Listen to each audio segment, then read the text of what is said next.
आज आमर कंकड़ा तरकारी हम देखु केते बड़ बड़ कंकड़ा आसी खंग गला तापर टे भाजी नहीं गली भल भाव एपट सेपट करके भजा हो जाता शिଳରେ बाटन टे बाटीदेनु तार आलू भाजीदेनु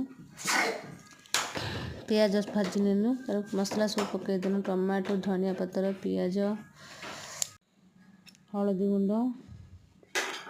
लंका गुंड पकई तो भल भाव आगे गोले नेबा मसला कषिगला पर कंकड़ा पकईदेबा